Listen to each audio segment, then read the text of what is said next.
कल discussion start की थी अपने नेक्स्ट चैप्टर पे, लास्ट चैप्टर पे फाइनेंशियल रिस्क मैनेजमेंट के ऊपर।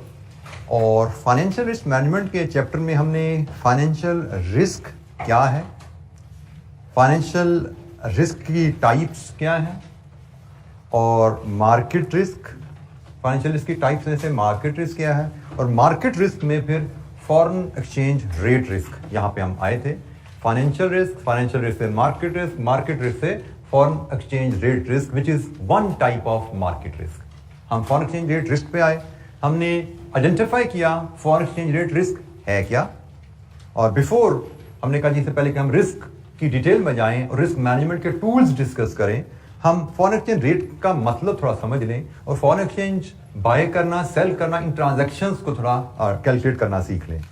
तो उसमें हमने फॉरेन एक्सचेंज रेट की जब बात की तो हमने कहा फॉरेन एक्सचेंज रेट की दो कोटेशन सिस्टम होते हैं, एक डायरेक्ट कोट जैसे कि पाकिस्तान में चलता है, units of local currency are equated with one unit of foreign currency. जैसे पाकिस्तान में रुपीज 240 पर डॉलर, रुपीज से 55 पर दिरहम, रुपीज से 56 पर रियाल, कितने यूनिट्स ऑफ रुपीज एक फॉरेन करेंसी यूनिट के बराबर हैं। This is called local direct coat.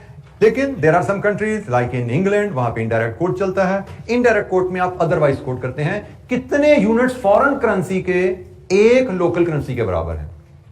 जैसे इंग्लैंड में कोट होता है रेट डॉलर पर पाउंड, अब वहां पे dollar is the foreign currency, pound is the home currency, तो कितने डॉलर एक पाउंड के बराबर है, यह है जी इनडायरेक्ट कोट। तो हमें प्रैक्टिकली दोनों कोर्ट्स का सामना करना पड़ सकता है। इसकी इंप्लीकेशन क्या आती है कि आप पाकिस्तान में हैं, हमने इसको सिंप्लीफाई फिर फर्दर किया था कि भाई डायरेक्ट कोट है या इनडायरेक्ट कोट है, हर एक्सचेंज रेट्स में दो करेंसीज इन्वॉल्व हो जाती हैं। बट फर्क क्या होता है कि आप पाकिस्तान में जब भी खरीदो फरोख्त करते हो फॉरेन करेंसी की करते हो जो सेकंड करेंसी होता है, इंग्लैंड में भी जब भी खरीदो फरोख्त करोगे फॉरेन करेंसी की करोगे लेकिन वो फर्स्ट करेंसी होती है। सो सेकंड करेंसी की खरीदो फरोख्त करनी हो तो how to identify buying rate, how to identify selling rate and how to convert second currency. First currency की खरीदो फरोख्त करनी हो तो बाय सेल और कन्वर्जन किस रेट पे किया जाता है, कैसे किया जाता है, ये टेबल आपसे शेयर किया गया था और इसके हिसाब से हमने कुछ एक्टिविटीज भी परफॉर्म की थी। डायरेक्ट कोट, इनडायरेक्ट कोट का मतलब पता होना चाहिए आपको।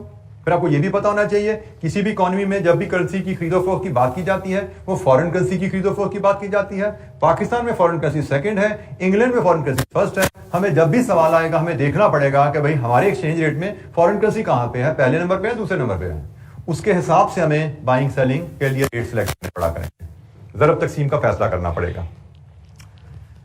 हमने बाइंग सेलिंग की ट्रांजैक्शंस की कुछ एक्सरसाइजेस की थी और इसके बाद हमने बात शुरू करनी है अब रिस्क मैनेजमेंट के ऊपर कि भाई फॉरेन एक्सचेंज रिस्क है क्या, वो हमने समझ लिया। फॉरेन एक्सचेंज रेट्स क्या होते हैं, बाइंग और सेलिंग कैसे की जाती है फॉरेन करेंसी की, वो हमने देख ली। अब हम रिस्क मैनेजमेंट की तरफ चल रहे हैं कि अगर हम अपने कारोबार में foreign exchange rate risk face कर रहे हैं तो उस रिस्क से बचने के क्या तरीके हैं, उस रिस्क के असरात से बचने के क्या तरीके हैं। हमने कहा था ना रिस्क क्या है कि effects of uncertainty on financial objectives। Foreign exchange rate में अनसर्टेनिटी है, मतलब उसमें रेट ऊपर जा सकता है, उसमें रेट नीचे आ सकता है। Effects of foreign exchange rate fluctuation on our financial objective से प्रॉफिटेबिलिटी, हाउ टू प्रोटेक्ट, अपने आप को कैसे बचाएं, effects of uncertainty on our financial objective. जी एनी क्वेश्चन, कल के लेक्चर से कोई सवाल? Quote, direct quote, indirect quote identification में, बाइंग सेलिंग रेट्स में, ये टेबल की एप्लीकेशन में किसी स्टूडेंट को घर पे ये एक्सरसाइज रिवाइज करते हुए कोई दिक्कत आई हो? अच्छा जी, हम एक्सचेंज रिस्क मैनेजमेंट की तरफ चल रहे हैं तो मैं तो फिर एक्सचेंज रेट रिस्क आपसे शेयर कर लूं। वैसे तो एक्सचेंज रेट रिस्क की कई फर्दर टाइप्स हैं बट अगेन हमारे स्कोप में अगेन वो बड़ा लिमिटेड सा स्कोप है, वो डिटेल में हमने नहीं जाना। वो इंशाल्लाह BFD में जाएंगे तो वहां पे हम मजीद डिस्कशन इसकी बहुत डिटेल में हमने करनी है। फिलहाल हमारे लिए बड़ा लिमिटेड सा स्कोप है तो इसमें एक छोटी सी ट्रांजैक्शन के रेफरेंस से मैं फिर आपको फॉरेन एक्सचेंज रेट रिस्क समझाता हूं और फिर हम पहले टूल पे बात करेंगे फॉरवर्ड रेट एग्रीमेंट की मदद से उस रिस्क को हम कैसे कवर करते हैं, कैसे उसे अपने आप को बचाते हैं। Let's assume you are into import business. आपने आज ऑर्डर प्लेस किया एक अमेरिकन सप्लायर को $1 मिलियन का। आपने जब ऑर्डर प्लेस किया उस वक्त डॉलर मार्केट में चल रहा है 240 का। आपने अपनी एक्सपेक्टेड कॉस्ट कैलकुलेट की कि $1 मिलियन की जो मैं परचेज कर रहा हूं, it will cost me 240 million rupees. आपने इस एस्टिमेटेड कॉस्ट के लिहाज से ऑर्डर प्लेस कर दिया, लेकिन ऑर्डर आपका है 3 मंथ्स क्रेडिट पे, कि मतलब आपने खरीदा आज है, प्लेस आज की ऑर्डर, पेमेंट 3 महीने बाद करनी है $1 मिलियन की। रिस्क क्या हुआ आपके सामने कि भाई मैंने जब ऑर्डर प्लेस किया $1 मिलियन का, तब तो मेरी एस्टिमेटेड कॉस्ट 240 आ रही है, लेकिन 3 महीने बाद जब मैं पेमेंट सेटल करने जाऊंगा तब डॉलर का रेट क्या होगा? Question mark. अनसर्टेनिटी है ना, ऊपर भी हो सकता है, नीचे भी आ सकता है। हमने यही बात की थी, अनसर्टेनिटी का इफेक्ट पॉजिटिव भी हो सकता है, नेगेटिव भी हो सकता है, बट रिस्क का मतलब इफेक्ट आएगा। और हम क्लियर नहीं है अपने फाइनेंशियल रिजल्ट्स के बारे में। हमारे प्रॉफिट्स बढ़ भी सकते हैं, गिर भी सकते हैं। प्रॉफिट्स क्या होंगे हमें नहीं पता, हमारी कॉस्ट क्या होगी हमें नहीं पता। आज तो हमारा अंदाजा है, आज के हिसाब से तो 248 बनती है, लेकिन 3 महीने बाद जब पेमेंट करेंगे वो हमें कॉस्ट क्या पड़ेगी हमें नहीं पता। अब इस जो क्वेश्चन मार्क है, इसको हल करने की बात है। इस क्वेश्चन मार्क को कैसे रिमूव किया जाए? There are different tools. सबसे पहला टूल है फॉरवर्ड रेट एग्रीमेंट, कि हम जो कह रहे हैं 3 महीने बाद हमने पेमेंट करनी है, how much that payment will cost us, $1 million 3 महीने बाद कितना हमें कॉस्ट करेगा। एक तरीका है फॉरवर्ड रेट एग्रीमेंट कर लो। तो फॉरवर्ड रेट एग्रीमेंट को समझने के लिए यू नीड टू अंडरस्टैंड कि there are 2 rates, foreign exchange rates which prevail in the market. एक होता है स्पॉट रेट और एक होता है फॉरवर्ड रेट। स्पॉट रेट होता है कि आपने अगर आज कोई ट्रांजैक्शन सेटल करनी है, आपने आज कोई डॉलर खरीदना है, आपने आज कोई डॉलर बेचना है, तो स्पॉट रेट पर सौदा होगा। फॉरवर्ड रेट होता है आज सौदा कर लो, खरीदो फरोख्त फ्यूचर में करना, forward rate. For example bank में कोट यू, भाई डॉलर का स्पॉट रेट तो 240 है, आज खरीदोगे तो 240 में मैं दे दूंगा आपको, लेकिन आपको तो 3 महीने बाद खरीदना है, तो बैंक में ऑफर यू 3 मंथ फॉरवर्ड 250। आज ही आपको बैंक ऑफर कर देगा 3 मंथ फॉरवर्ड 250 ले लो मुझसे।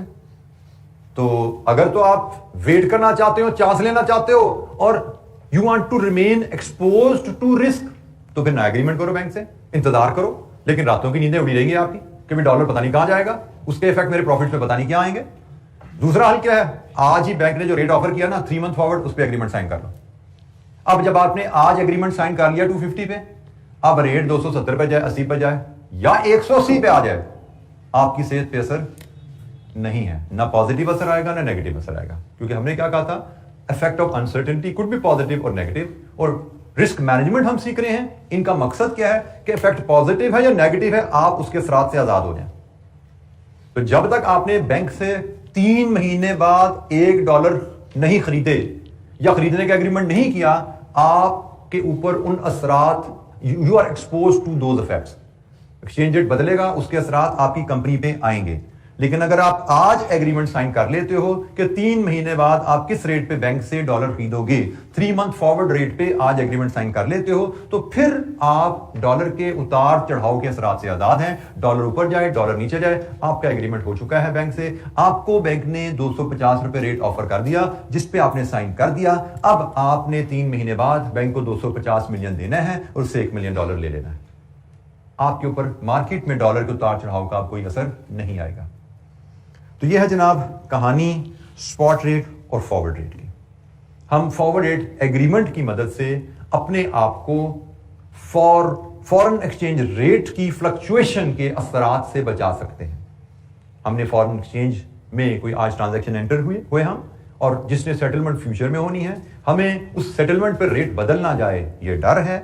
हल क्या है? बैंक के पास जाओ, बैंक से आज एग्रीमेंट कर लो, FRA पे, फॉरवर्ड रेट एग्रीमेंट पे, फॉरवर्ड रेट पे एग्रीमेंट कर लो। और फॉरवर्ड रेट हमें 3 मंथ फॉरवर्ड भी मिलेगा, 6 मंथ फॉरवर्ड भी मिलेगा, 1 मंथ फॉरवर्ड भी मिलेगा। जो हमें जरूरत है बैंक से जाके वो फॉरवर्ड रेट हम डिमांड कर सकते हैं। Bank will offer us and we can sign the agreement today for buying और selling of foreign currency in future. एक छोटी सी इलस्ट्रेशन है जिस पे सिंपल इलस्ट्रेशन को देखते हैं। इस एरिया में हमें एक चैलेंज ये भी रहेगा कि हमें फास्ट पेपर क्वेश्चन जरा कम अवेलेबल होंगे। हम कोशिश करेंगे एग्जाम्पल इलस्ट्रेशन की डिस्कशन के थ्रू इन चीजों को बिल्ड करें। इलस्ट्रेशन नंबर 1 हमारे पास आ रही है जी पेज नंबर 224 पे। पेज 224, ये इलस्ट्रेशन 1 है जी। A Pakistani company has the following exposure to foreign currency. A payment of $5 lakh due in 3 months, शायद कुछ इंपोर्ट की है जिसके अगेंस्ट $5 लाख की पेमेंट करनी है 3 महीने बाद। A receipt of 100 million yen in 4 months, कुछ हमने एक्सपोर्ट भी की है जिसके अगेंस्ट हमें 100 मिलियन येन आने हैं 4 महीने बाद। It is 1 September and the spot and forward rates are rupees per dollar, ये स्पॉट रेट है जी, रुपीज पर येन का स्पॉट रेट है। फिर फॉरवर्ड रेट्स अवेलेबल है, rupees dollar 3 month forward, rupees dollar 4 month forward, rupees yen 3 month forward, rupees yen 4 month forward. Required illustrate how Pakistani company should has its exposure using forward rate agreement. दोनों transaction को forward rate agreement से कैसे has का मतलब होता है अपने आप को बचाना, हैज का मतलब बाड़ लगाना, बाड़ इज यूज फॉर प्रोटेक्शन, ठीक है। तो कंपनी अपने आप को कैसे बचा सकती है एफआरए के थ्रू इस रिस्क से। रिस्क क्या है? फ्यूचर में रेट बदल ना जाए कहीं। अच्छा जी, पहले हम इस ट्रांजैक्शन की बात करें, पेमेंट करनी है। आज हमने इंपोर्ट की $5 लाख की, पेमेंट हमें 3 महीने बाद करनी है। हमें रिस्क है क्या? 3 महीने बाद हमें $5 लाख खरीदने हैं। 3 महीने तक अगर हम इंतजार करेंगे तो डॉलर का रेट पता नहीं कहां चला जाएगा। This is the question mark कि डॉलर का रेट बदलेगा, एज अ रिजल्ट $5 लाख की हमें कॉस्ट क्या पड़ेगी? Question mark. ये है risk, question mark is a risk कि भाई ऊपर जाए नीचे जाए हमें नहीं पता। फॉरवर्ड रेट एग्रीमेंट हमें क्या अपॉर्चुनिटी देता है? 3 महीने बाद डॉलर खरीदना है, फॉरवर्ड रेट अवेलेबल है 3 month के, तो एग्रीमेंट कर लो, ठीक है। तो हमने कहा जी इलस्ट्रेशन 1 के तहत हम क्या करेंगे, हम illustration number 1, transaction number 1, FRA to buy $5 lakh in 3 months forward. अगर हम ये एग्रीमेंट कर लें तो हमारा रिस्क खत्म हो जाएगा। और एग्रीमेंट करने के लिए हमें रेट कौन सा लेना है? Buy sell convert, second currency buy high low multiply low high divide. अच्छा जी, अब हमने पहली बात 3 month फॉरवर्ड पे जाना है। हमें 4 month फॉरवर्ड भी अवेलेबल है रुपीज डॉलर का, हमें 3 month फॉरवर्ड भी अवेलेबल है। हमें चूंकि 3 महीने बाद पेमेंट करनी है, हम 3 month फॉरवर्ड पे जाएंगे। हमने डॉलर बाय करने हैं, डॉलर सेकंड करेंसी है, second currency we buy high and we multiply. 3 month forward में हाई रेट क्या है? 170.90। अगर हम एग्रीमेंट कर लें 170.90 पे तो हमारी ट्रांजैक्शन हमें पता है, रुपीज इन मिलियन में बता दो, 85.45 मिलियन। ये जी हमारी ट्रांजैक्शन। अगर हम आज एफआरए टू बाय करें 5 लाख 3 महीने में, इस रेट पे एग्रीमेंट हो जाएगा। और इस रेट पे एग्रीमेंट का मतलब हमें ट्रांजैक्शन की कॉस्ट पता लगी कि हमें 3 महीने बाद बैंक को इतने रुपए देने हैं, हमें $5 लाख मिल जाएंगे। अब रिस्क खत्म हो गया। The moment we sign this agreement there is no risk, मतलब अब डॉलर के उतार चढ़ाव का हमारे प्रॉफिट्स पे कोई असर नहीं आने वाला, क्योंकि हमारे प्रॉफिट्स अब इस फिगर पे लॉक हो चुके हैं। This is FRA. दूसरी ट्रांजैक्शन 4 महीने बाद 100 मिलियन येन रिसीव होने हैं। हमने एक्सपोर्ट किया है, हमें 100 मिलियन फॉरेन करेंसी रिसीव होनी है। तो 4 महीने बाद हमें रिसीव होनी है, तो हमने तो फॉरेन करेंसी बेचनी होती है ना। हम फॉरेन करेंसी तो अपने पास नहीं रखते, हमने अपने सप्लायर की पेमेंटें, अपने एम्प्लॉइज की सैलरी, अपनी फैक्ट्री का रेंट रुपीज में देने होते हैं, तो हम फॉरेन करेंसी बेचते हैं। तो हमें डर क्या है कि 4 महीने बाद जब फॉरेन करेंसी आएगी, रेट पता नहीं क्या होगा। हल क्या है? 4 month फॉरवर्ड अवेलेबल है, हमें येन में 4 month फॉरवर्ड अवेलेबल है। तो हम FRA to sell 100 million yen in 4 month forward कर लेते हैं। तो हमने yen is the second currency, second currency बेचनी है लो रेट पे, मल्टीप्लाई 4 month फॉरवर्ड में लो रेट क्या है? 1.73। As a result rupees 173 million. हमने आज एग्रीमेंट कर लिया और आज एग्रीमेंट के नतीजे में हमारी ये प्रोसीड्स लॉक होगी कि हमने 4 महीने बैंक जब कस्टमर से 100 मिलियन आएंगे 4 महीने बाद बैंक के हवाले करेंगे और बैंक से 173 मिलियन रुपीस वसूल कर लेंगे। ठीक है, तो ये हमारा फॉरवर्ड रेट एग्रीमेंट की कहानी है कि अगर हमें फॉरवर्ड रेट्स अवेलेबल हैं तो हम अपने फॉरेन करेंसी रिसीवेबल्स और फॉरेन करेंसी पेएबल्स को एफआरए के थ्रू लॉक कर सकते हैं, क्योंकि हमें रिस्क यही होता है ना कि हमारे फॉरेन करेंसी रिसीवेबल और हमारे फॉरेन करेंसी पेएबल की वैल्यू बदल जाएगी एक्सचेंज रेट बदलने से। फॉरवर्ड रेट्स अवेलेबल हैं, हम आज एग्रीमेंट साइन करके उस वैल्यू को लॉक कर लेते हैं। जी बेटा, हम अपना रिस्क क्या बैंक को ट्रांसफर कर रहे हैं? The answer is no, bank never takes risk. Bank कभी रिस्क नहीं लेता, ये याद रखना। बिजनेसमैन रिस्क लेता है, बैंक्स रिस्क नहीं लेते। बैंक्स एक तरफ आपसे एग्रीमेंट कर रहे हैं कि वो आपको $5 लाख देंगे, तो वो दूसरी तरफ किसी से $5 लाख खरीदने का एग्रीमेंट भी कर रहे होते हैं। अगर आप forward rate agreement forward rates पे जाओ ना, तो फॉरवर्ड रेट्स आपको 3 मंथ में 2 नजर आ रहे हैं। बैंक आपसे इस रेट पे एग्रीमेंट कर रहे हैं, तो किसी दूसरी पार्टी से इस रेट पे एग्रीमेंट कर रहे हैं। बैंक अपना सिर्फ ये जो डिफरेंस है ना, ये कमा रहा है। बैंक स्पॉट में भी डिफरेंस कमाता है, बैंक फॉरवर्ड में भी डिफरेंस कमाता है। बैंक रिस्क नहीं लेता, ठीक है। वो कोई और पार्टी ढूंढता है जिसने $5 लाख बेचने हैं, तो उससे वो $5 लाख खरीदने का एग्रीमेंट कर लेगा और आपको सेम टाइम पे $5 लाख बेचने का एग्रीमेंट कर लेगा। बैंक का कोई रिस्क नहीं है। उसने $5 लाख इधर से लेने हैं, आपको दे देने हैं। आपसे ये पैसे लेगा, इतने पैसे आगे ट्रांसफर कर देगा, जो डिफरेंस कमा लेगा अपना। बैंक हमेशा अपना जो मुनाफा है बाइंग और सेलिंग रेट का, वो मुनाफा कमाता है। बैंक कभी रिस्क नहीं लेता। जी बेटा,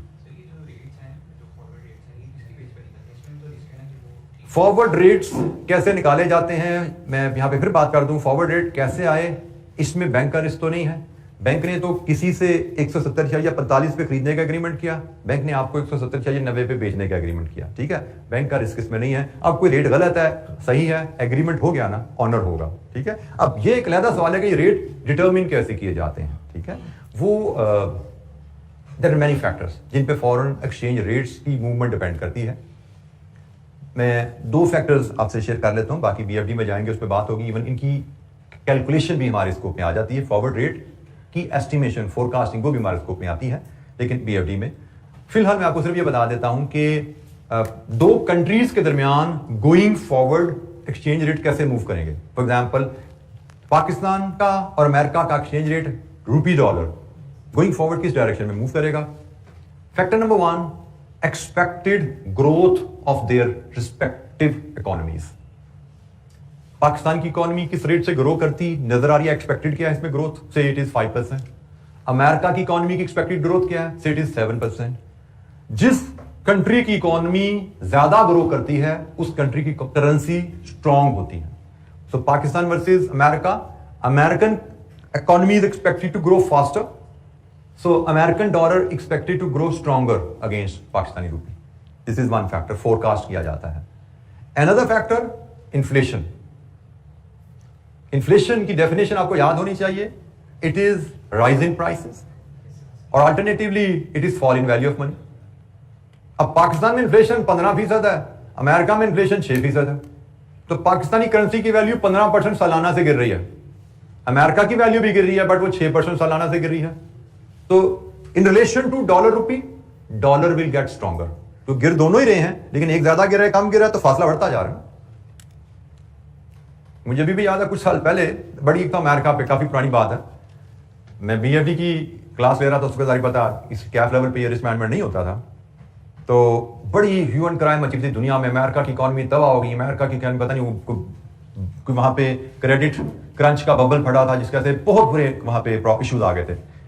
बैंक्स डिफॉल्ट हो रहे थे, गवर्नमेंट को सपोर्ट देनी पड़ती है। 15-18 साल पुरानी बात है। तो इसी तरह बीएफडी की क्लास में था, यही बात हुई कि मैंने जैसे आपको कहा एक्सपेक्टेड स्टेट ऑफ इकोनॉमी, किसी बच्चे ने कहा जी अमेरिकन इकोनॉमी तो तबाह हो जा रही है, हम रोज अखबार में पढ़ रहे हैं, टीवी पे आ रहा है, फिर भी डॉलर महंगा हो रहा है। तो मैंने कहा भाई इससे अंदाजा लगा लो पाकिस्तानी इकोनॉमी के साथ क्या हो रहा है, ठीक है ना। वो अगर तबाह हो रही है, इसके बावजूद डॉलर महंगा हो रहा है, तो इसका मतलब पाकिस्तानी इकोनॉमी उससे भी ज्यादा रेट से नीचे जा रही है। Expected rate of growth in economy, that determines going forward आपके 2 करेंसीज के रेट कैसे चलेंगे। 2 करेंसीज की इकोनॉमीज कंपेयर कर लो, 2 करेंसीज की इन्फ्लेशन कंपेयर कर लो, आपको आइडिया हो जाता है। कैलकुलेशन बाद में करेंगे हम, ये फॉरवर्ड रेट कैसे कैलकुलेट किया जाता है। जी, एनी क्वेश्चन, कोई सवाल। फॉरवर्ड रेट की एक बेसिक सी एक्टिविटी हमने देखी। अच्छा जी, एक स्टेप थोड़ा और आगे चलते हैं। हमें इस इलस्ट्रेशन में तो स्पॉट रेट और फॉरवर्ड रेट दे दिए गए थे। फॉरवर्ड रेट के बारे में कहा जाता है कि forward rates are quoted at either discount और premium. Forward rates are set to be quoted at premium when foreign currency is expected to get stronger. Forward rates are set to be quoted at discount when foreign currency is expected to get weak. जैसे मैं इसी example पे ले आऊं, आप इस data को पढ़ते हो, स्पॉट को फॉरवर्ड से कंपेयर कर रहे हो तो आपको क्या नजर आ रहा है? डॉलर महंगा हो रहा है या सस्ता हो रहा है? डॉलर महंगा हो रहा है। डॉलर महंगा हो रहा है तो हम कहते हैं जी, इस केस को हम कहते हैं dollar is coated at premium. Dollar is coated at premium in forward. अगर फॉरेन करेंसी महंगी हो रही है तो हम कहते हैं कि फॉरेन करेंसी प्रीमियम पे कोट हो रही है फॉरवर्ड में, एंड वाइस वर्सा। अगर यही रेट हमें दिया जाता 169.90 और से 170.10, अगर हमें इस स्पॉट के मुकाबले में फॉरवर्ड रेट ये दिया जाता तो हमें लग रहा है भी 3 महीने में डॉलर तो सस्ता होता नजर आ रहा है, तो हम कहते हैं dollar is coated at discount in forward market. Dollar forward market में डिस्काउंट पे कोट हो रहा है। तो फॉरेन करेंसी स्ट्रांग होने की उम्मीद है तो फॉरेन करेंसी फॉरवर्ड में प्रीमियम पे कोट होगी। फॉरेन करेंसी वीक होने की उम्मीद है तो फॉरेन करेंसी फॉरवर्ड में डिस्काउंट पे कोट होगी। अच्छा, अब यहां पे बाज का एग्जामिनर करता क्या है कि हमें फॉरवर्ड रेट नहीं देता, हमें बता देता है ये स्पॉट है और 3 मंथ प्रीमियम, 3 मंथ डिस्काउंट, हमें प्रीमियम या डिस्काउंट दे देता है। तो फिर हमें फॉरवर्ड रेट एक स्टेप से निकालना पड़ता है। Spot rate adjusted for premium और डिस्काउंट, फॉरवर्ड रेट आता है, फिर एग्रीमेंट होगा। ठीक है, अगर तो फॉरवर्ड अवेलेबल है, डायरेक्ट एग्रीमेंट हमने लिख दिया था। अगर स्पॉट के साथ प्रीमियम या डिस्काउंट अवेलेबल है तो पहले एक स्टेप आएगा, फॉरवर्ड रेट डिटरमिन करो, फिर एग्रीमेंट करो। ठीक हो? और अब इसमें एक और थोड़ा सा क्या आ जाता है, कभी कोटेशन डायरेक्ट है या इनडायरेक्ट है। पाकिस्तान में तो डायरेक्ट कोट थी ना, इसलिए आपने बड़ी आसानी से गेज कर दिया कि प्रीमियम ऐड कर दोगे, डिस्काउंट लेस कर दोगे।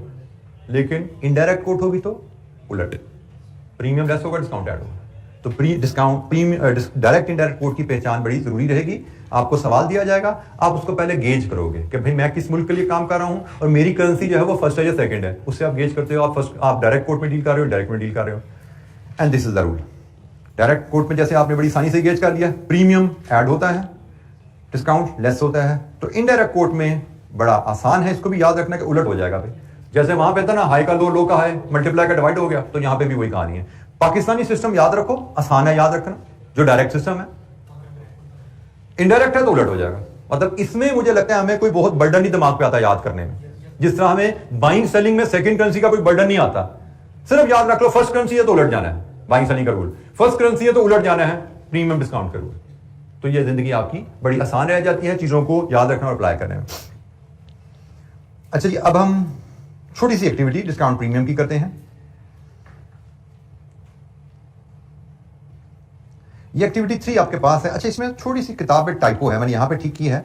टाइपो बुक में आपको जरूरत रहेगी ये जी और ये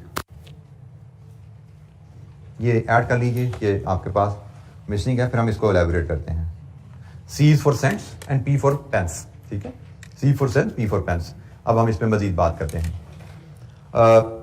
हमें डिस्काउंट और प्रीमियम को एडजस्ट करके फॉरवर्ड रेट डिटरमिन करने की छोटी सी एक्टिविटी है। पहला केस, आप पाकिस्तान में बैठे हुए हैं और आपकी होम करेंसी रुपीज है। पाकिस्तान में बैठे हुए हैं, होम करेंसी रुपीज है और आपको एक्सचेंज रेट दिया गया है spot 180 rupees per dollar, 181 buying selling के हिसाब से। और आपको 3 मंथ डिस्काउंट बताया, 3 मंथ प्रीमियम बताया गया है, रुपीज 1.5, रुपीज 1.4। और हमसे कहा गया 3 मंथ फॉरवर्ड रेट बताइए। तो हमने कहा जी फॉरवर्ड रेट होता है स्पॉट में प्रीमियम या डिस्काउंट एडजस्ट करके। अब स्पॉट में प्रीमियम या जस्ट प्रीमियम ऐड करना है या लेस करना है, दैट डिपेंड्स, हमारी कोटेशन डायरेक्ट है या इनडायरेक्ट है। तो जनाब पाकिस्तान में है, होम करेंसी रुपीज है और होम करेंसी पहले आ रही है। होम करेंसी जहां पे पहले हो वो डायरेक्ट कोट होती है, तो ये डायरेक्ट कोट है। और ये प्रीमियम है तो डायरेक्ट कोट में प्रीमियम ऐड होता है। तो हमारा जो फॉरवर्ड रेट बनेगा 180 में, ये हम रुपीज पर डॉलर 180 में 1.5 ऐड करेंगे, 180 1.5, और 181 में 1.4 ऐड करेंगे, 182.4। ठीक हो गया जी, लीजिए जी, ये फॉरवर्ड हो गया। रिस्पेक्टिव प्रीमियम हमने ऐड कर दिया। ये स्पॉट था, प्रीमियम अवेलेबल था, हमने स्पॉट में प्रीमियम ऐड किया क्योंकि डायरेक्ट कोट था, और प्रीमियम ऐड करते हुए हमने रिस्पेक्टिव प्रीमियम ऐड किया। ये फॉरवर्ड रेट आ गया। सेकेंड एग्जांपल, आप यूएई में बैठे हुए हैं, आपकी होम करेंसी दिरहम है, आपको एक्सचेंज रेट दिया गया है दिरहम पर डॉलर। ये भी डायरेक्ट कोट है, ठीक है, डायरेक्ट कोट है। और आपको डिस्काउंट दिया गया है दिरहम्स में, दिरहम में डिस्काउंट दिया गया है, डायरेक्ट कोट में डिस्काउंट लेस किया जाता है, ठीक है जी। तो आपका जो फॉरवर्ड रेट बनेगा दिरहम पर डॉलर 3.6-3.75, ये जी 3 मंथ फॉरवर्ड आ गया आपका। तो स्पॉट अवेलेबल है, डिस्काउंट हमें दिया गया है, डायरेक्ट कोट में डिस्काउंट लेस किया जाता है, रिस्पेक्टिव डिस्काउंट हमने लेस किया हर अमाउंट में से, 3 मंथ फॉरवर्ड आ गया। अब आ जाइए इंग्लैंड में। इंग्लैंड की होम करेंसी होती है जीबीपी, ग्रेट ब्रिटिश पाउंड, और इंग्लैंड में रेट कोट हो रहा है डॉलर पर pound. This is indirect coat, क्योंकि होम करेंसी सेकंड आ गई, ठीक है जी, फॉरेन करेंसी पहले आ गई, होम करेंसी बाद में आ गई। This is indirect coat. हमें दिया गया है 220 सेंट्स में डिस्काउंट, ठीक है, 220 सेंट में है, और प्राइस किस में है? डॉलर में। प्राइस ये है डॉलर 1.4525, डॉलर 1.4750, ये है सेंट्स। पहली बात, इनडायरेक्ट कोट में डिस्काउंट ऐड किए जाते हैं। अब डॉलर में सेंट्स ऐड करने से पहले इसको डॉलर में कन्वर्ट करना पड़ेगा, ठीक है जी। तो डॉलर, इसको सेंट्स को डॉलर में कन्वर्ट करने का तरीका डिवाइड विद 100, डिवाइड विद 100 कर दें तो क्या बन गया? ये कुछ ज्यादा ही बन गया भाई, 220। मेरा ख्याल है शायद हमारी कुछ टाइपो, इसको मजीद नॉर्मलाइज कर लें, 220 की जगह इसको 22 और 19 कर लें, 170 की जगह इसको 17 एंड 18 कर लें। ये करेक्शन थोड़ी सी कर लें, ये तो $2 बन गए, तो हम इसको ये थोड़ा सा टाइपो इसको ठीक कर लेते हैं। तो जनाब अब आप देखिए, तो हमने कहा जी, मैं इसको जरा वर्किंग यहाँ बनाऊँ, 1.4525 में हमें डिस्काउंट है ऐड करना है 22/100, तो जनाब क्या रेट बना? 1.22 बन गया ना, 0.6725। इसी तरह दूसरी साइड पे 1.4750, इसमें इसका रिस्पेक्टिव ऐड करें 19/100, 6650। ये हाई लो इसका उलट गया। एग्जाम्पल क्योंकि मैंने बनाई थी, मैं इसको सॉल्व करके नहीं देखा था, इसलिए अब थोड़ी सी इसमें गड़बड़ हो रही है।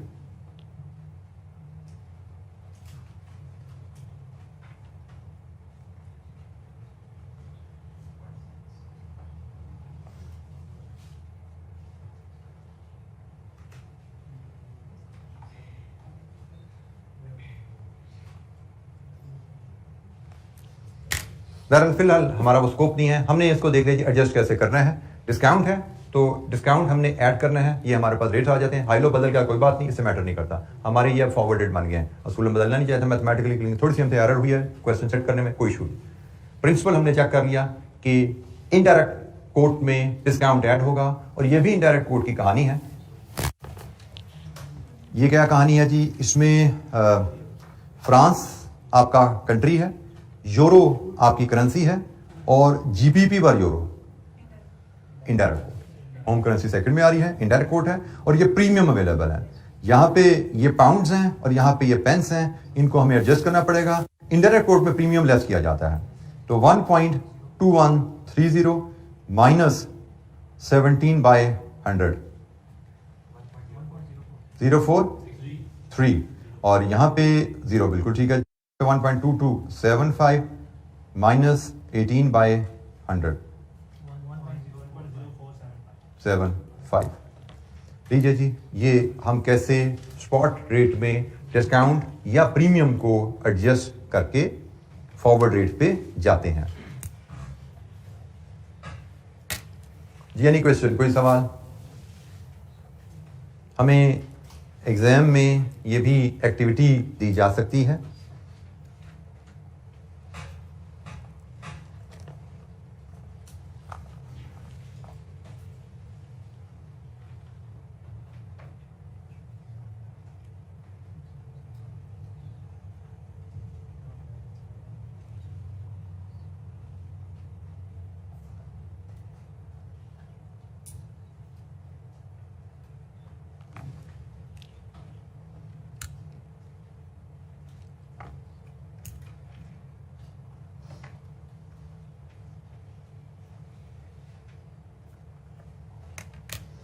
अच्छा जी, एक छोटी सी इलस्ट्रेशन और देखते हैं एफआरए की रिवीजन की before we move to the next tool. Illustration number 2।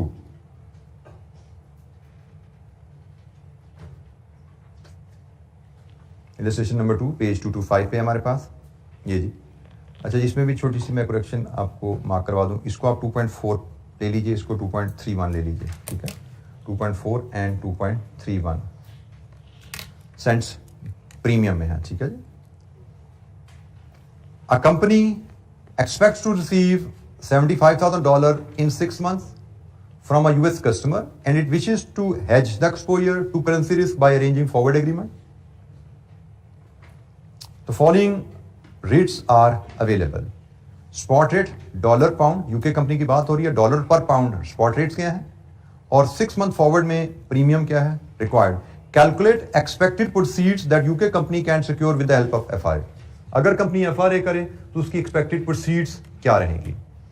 अच्छा जी, यूके कंपनी को 6 महीने बाद $75,000 रिसीव होने हैं। इसका मतलब यूके कंपनी को फॉरवर्ड एग्रीमेंट करना है टू सेल $75,000, ऐसा ही है। तो हमने कहा जी हमें करना पड़ेगा illustration number 2, FRA to sell $75,000 in 6 months forward.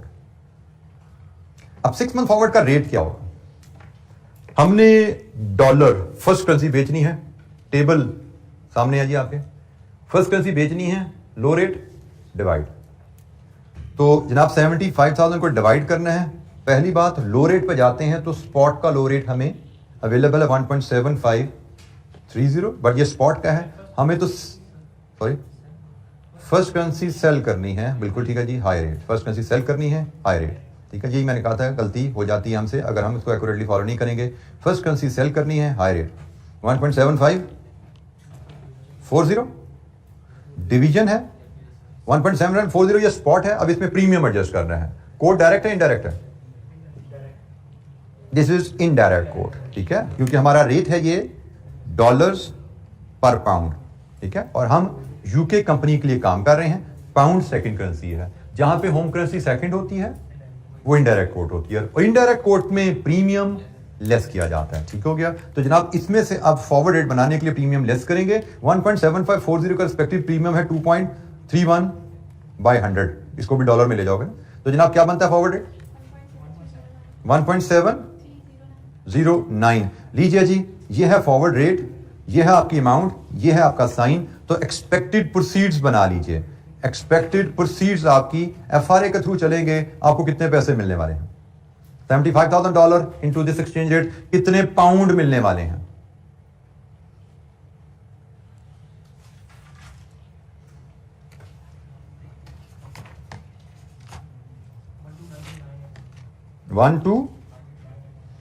बेटा $75,000 डिवाइड विद 1.73 4,333 0.06 पाउंड्स। ये है जी हमारी एक्सपेक्टेड प्रोसीड्स। आज अगर हम 75,000 बेचने का एग्रीमेंट कर लें 6 मंथ फॉरवर्ड में, इस रेट में हमें एग्रीमेंट मिलेगा और ये हमारी प्रोसीड्स आएंगे जी। एनी क्वेश्चन, कोई सवाल।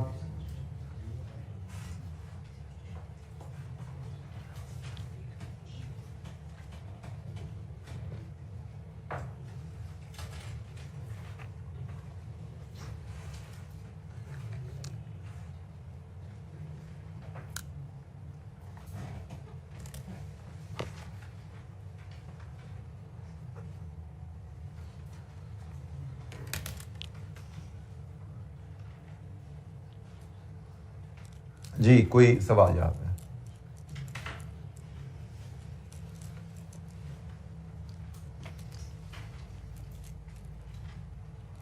अच्छा, यहाँ पे मैं थोड़ी सी मैं ओमिशन कर गया, मैं उसको ज़रा रेक्टिफाई कर लूँ। मैंने जो आपको सेंट्स पेंस में जिसका एडजस्टमेंट करवाई, ये बेसिकली ये चूँकि थोड़ा सा कैफ 6 की बुक में जो प्रेजेंटेशन है आई कैप ने फॉलो की, वो नॉर्मल प्रेजेंटेशन जो हम फॉलो करते हैं उससे डिफरेंट हो रहा है ये, इसलिए मुझे थोड़ी सी ये इसको पिक करने में गलती लगी मुझे। नॉर्मली जो मैंने प्रेजेंटेशन आपसे शेयर की, ये भी प्रेजेंटेशन दी जाती है कि डिस्काउंट प्रीमियम सेंट्स में या प्रीमियम में दिया जाता है और हम उसको एडजस्ट कर लेते हैं। लेकिन इस केस में जहाँ पे कोई साइन नहीं है, let me get into this discussion again. 17530, 17540 ये डॉलर पर पाउंड है, और फिर हमें प्रीमियम के लिए 240 और 231 की फिगर लिखी हुई है। अच्छा, ये 240 और 231 जो है इनको हम पॉइंट्स रीड करते हैं, और ये पॉइंट्स आप इन चार के कंपैरिजन में पढ़े हो। ये 231 पॉइंट्स हैं, ये 7540 पॉइंट्स हैं, ये 240 पॉइंट्स हैं, ये 7530 पॉइंट्स हैं। तो अगर मैं इसको इसके साथ इक्वेट करना चाहूं तो ये फिगर 0.024 बन जाती है, ये 0.023 बन जाती है।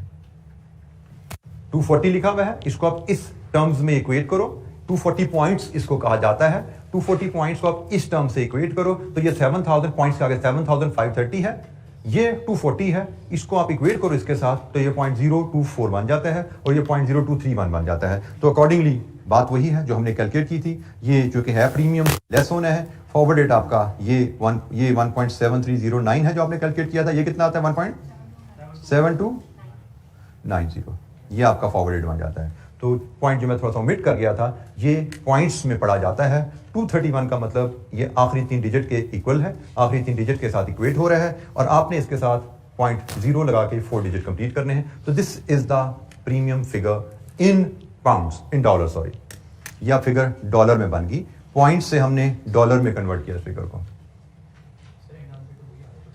जी बेटा, आंसर वही आ रहा है, लेकिन मैंने आपसे कहा कि आपको एग्जाम में ये ऐसे पॉइंट्स मिलेंगे। मैंने तो कहा ना शायद टाइपो है, 2.41 कर लो इसको, या 2.31 कर लो, ऐसा नहीं था। आपको एग्जाम में 231 प्रीमियम मिलेगा, 240 प्रीमियम मिलेगा, आपको एग्जाम में 2.31 सेंट्स भी प्रीमियम मिल सकता है। ठीक है, अगर सेंट्स मिल रहा है 100 से डिवाइड करके डॉलर में कन्वर्ट कर लो। अगर पॉइंट्स मिल रहे हैं, कोई सेंट्स का साइन साथ नहीं लगा हुआ, तो फिर आप इस तरह इसको 230 को इस फिगर में कन्वर्ट करके फिर एडजस्ट करेंगे। ये दोनों तरीकों से प्रेजेंटेशन हमें मिल सकती है। जी, मनी फॉरवर्ड रेट एग्रीमेंट पे हमारी बात हुई, कोई सवाल? फॉरवर्ड रेट एग्रीमेंट पे आगे भी हम मजीद इस पे क्वेश्चन आएंगे। एग्जामिनर क्वेश्चन भी हमें जो इस दफ़ा आया स्प्रिंग 22 में, उसमें भी फॉरवर्ड रेट एग्रीमेंट की कैलकुलेशन हमसे की गई, but it is very simple. Forward rate agreement में इतनी सी लर्निंग है कि आपको बाइंग सेलिंग का टेबल अप्लाई करना आना चाहिए, आपको डिस्काउंट प्रीमियम की एडजस्टमेंट आनी चाहिए।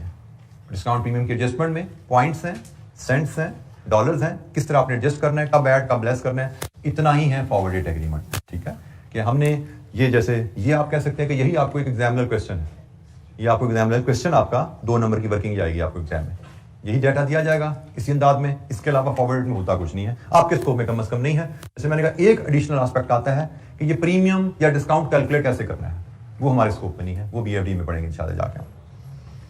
जी, एनी क्वेश्चन, कोई सवाल?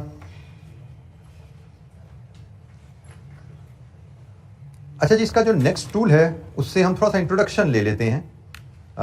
कैलकुलेशन इसकी इंशाल्लाह हम कल देखेंगे। मनी मार्केट है, ये भी हमारे एग्जाम में इस दफा आया था, एक FRA और एक मनी मार्केट, दोनों टूल्स की कैलकुलेशन हमारे एग्जाम में आई थी। मनी मार्केट हेज या टूल, प्रोटेक्शन का टूल कैसे काम करता है, उससे पहले हमें मनी मार्केट का मतलब समझने की जरूरत है।